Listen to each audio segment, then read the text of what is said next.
So, for today's video, I am sitting in a different part of the same room.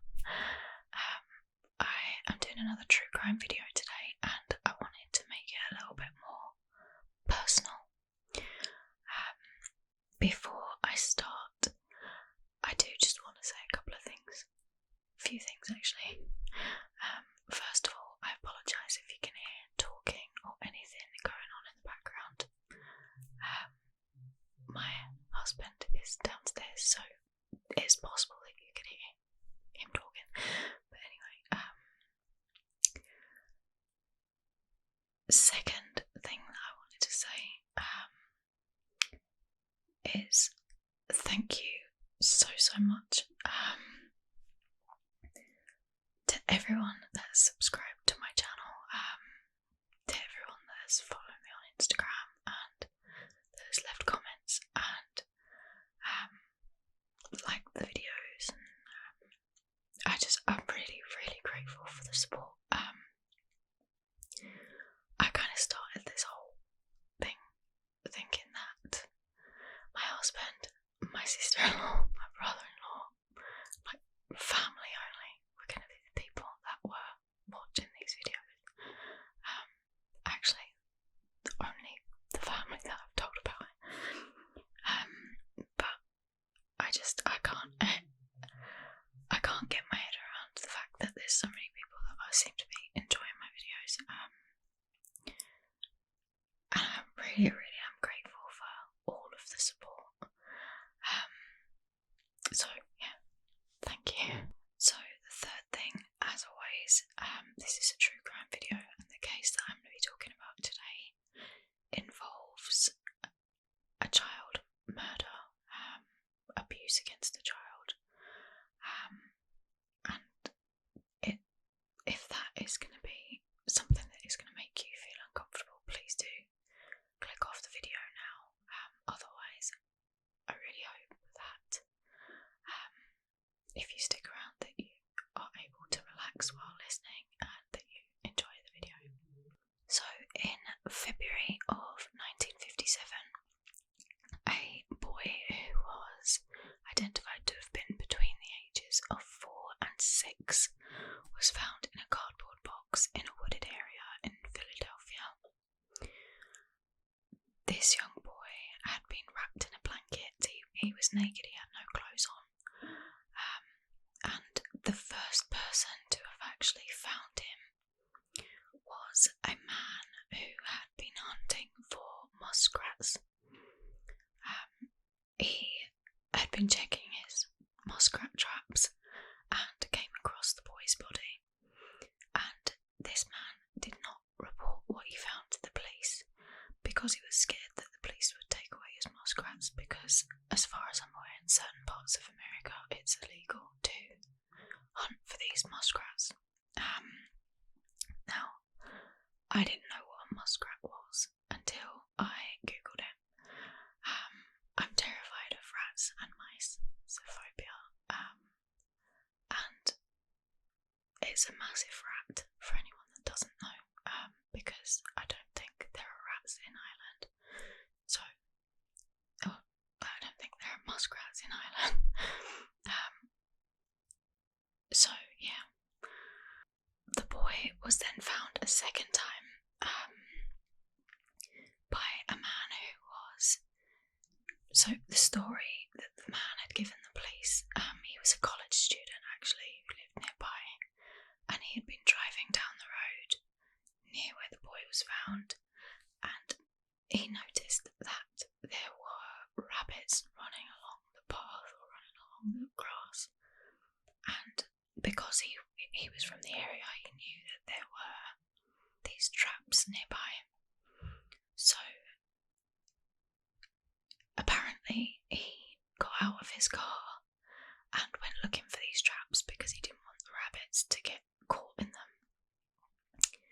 There is a story where it's kind of rumoured that this college student was actually a peeping Tom, or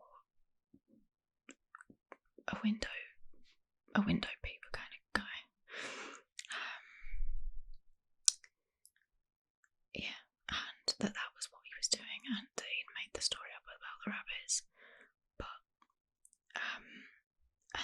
the reason for this was that he had taken so long. He actually, whenever he came across the boy's body, he didn't tell the police straight away. He waited until later on in the day before he contacted the police.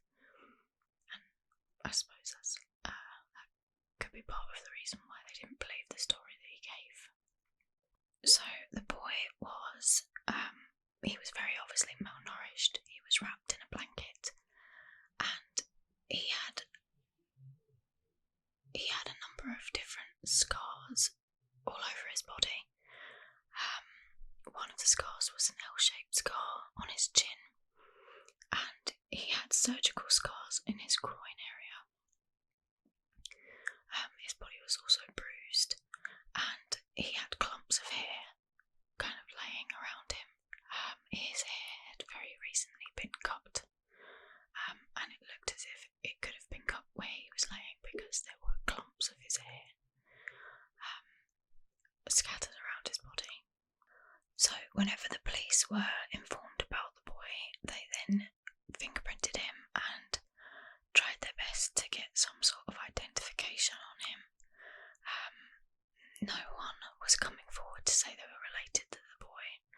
They actually, there were 400,000 flyers printed, and a forensic reconstruction was done on the boy's face and what they thought he may have looked like, to try and see if someone out there had knew who he was.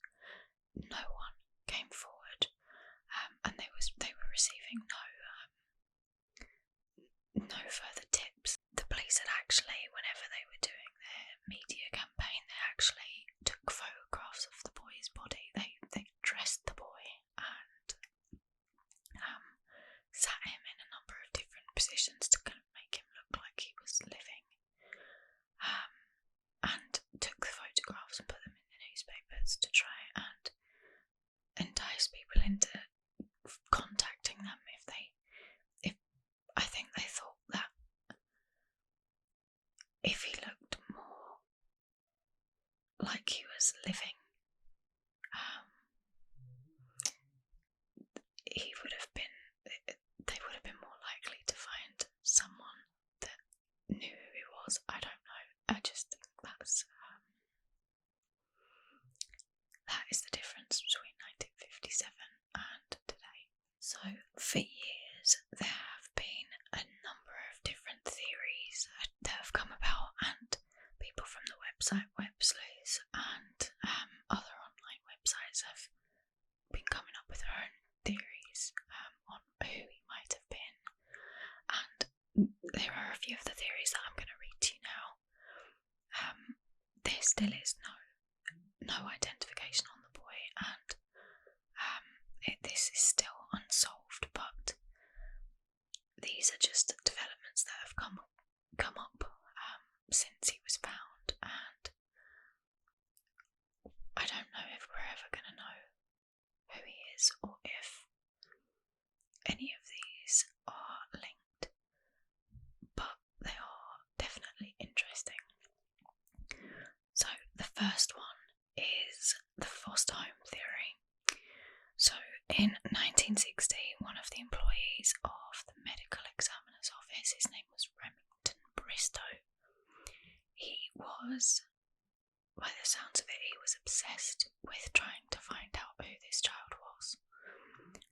He actually contacted a psychic from New Jersey who had, whenever they had their conversation, this psychic had described a house to Remington Bristow, and the house that he had described actually turned out to match a house nearby, which was a foster home. So Remington Bristow actually went along to a yard sale at this house, and when he was there, he actually came across a bassinet which was a matching bassinet for the box that the boy was found. So the box, I'm not even sure if I said this at the start, but the cardboard box that he was found in was it was for a bassinet from JCPenney's, and bassinet that he came across at the yard sale was the exact size and would have been the right type of bassinet for this box. During the yard sale, he had also come across blankets which were very similar to the blanket that the boy was wrapped in. He then actually came up with a theory himself that the boy may have been the child of the stepdaughter of the man who ran the foster home. Now, his theory was that the child had maybe died accidentally and they've just dumped the body. The weird thing about the man that ran the foster home and his stepdaughter, they later actually married. The police then went ahead and interviewed the man and his stepdaughter, and there was absolutely no link between them and the boy. They could find no link. So that the case then continued to stay a cold case. There was nothing new for them.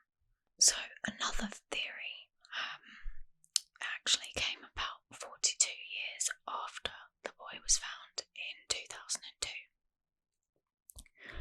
A woman named Martha, or M, had come forward to the police.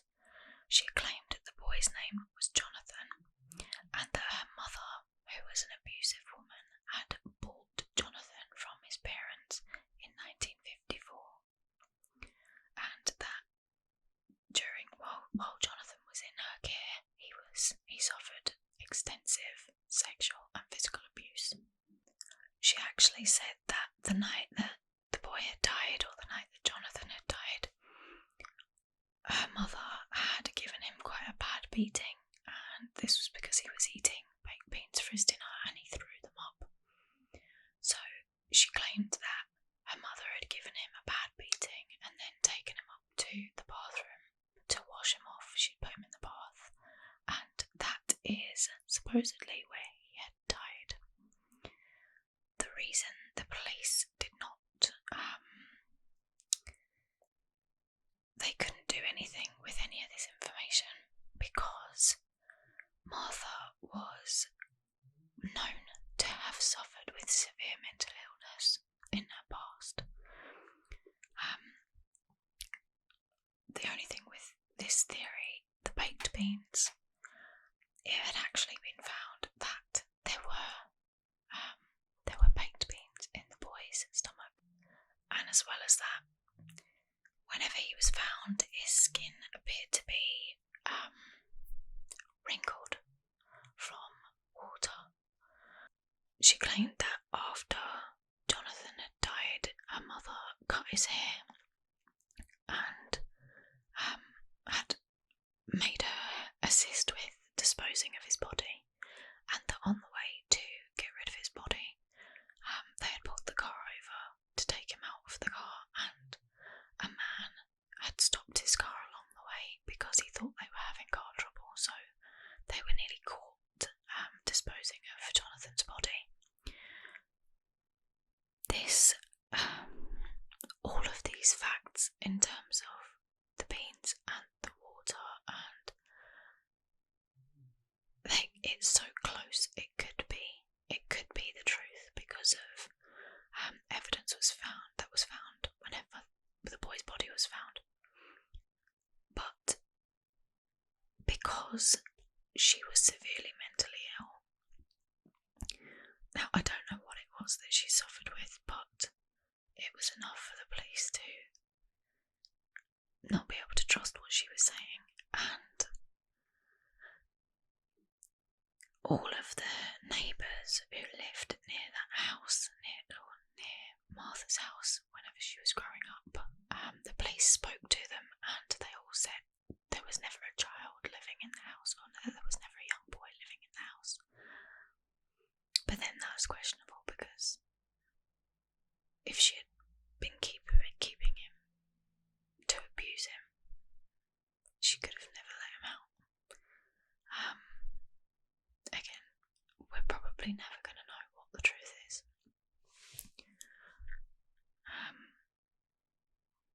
So in 2016, it was actually believed that there was another link found with a family in Tennessee. There was a request put in for the DNA to be tested against a man, and in 2017 this was carried out, but there was no match. There is another theory too, that he may have been raised as a girl because of the way his hair was cut.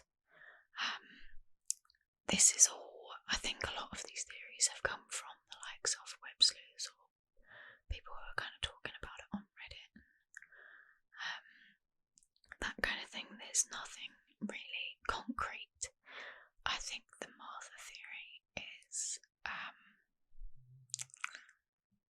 I think the circumstances are just unfortunate, but it's hard to believe. Well, it's hard to believe that somebody would purchase a child in order to abuse them, but it happens. So this boy is still unknown. He actually has America's unknown child engraved on his headstone. His body was actually exhumed in 1998 from a grave in Philadelphia, and he was reburied again in a different graveyard, and there was massive attendance, and the headstone is engraved with America's unknown child. There's always, I think, people who live nearby are always keeping his grave kind of busy with all different teddy bears and flowers, and I think that's nice. It's just heartbreaking to think that there is a child, or that someone could leave a child in the middle of nowhere with no indication as to who he is, or if anybody ever loved him. And I just don't. I think that's the hardest thing about looking at some of these cases, is especially the ones about children. This one just kind of, I came across it, and it made me sad whenever I read it for the first time, because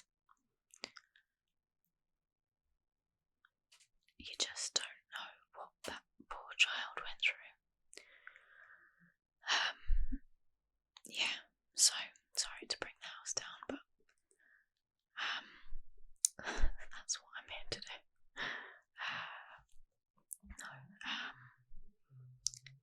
I think these cases need to be kind of talked about more, because if there was anybody out there who knew anything, and it's so long ago that there probably never will be, but yeah,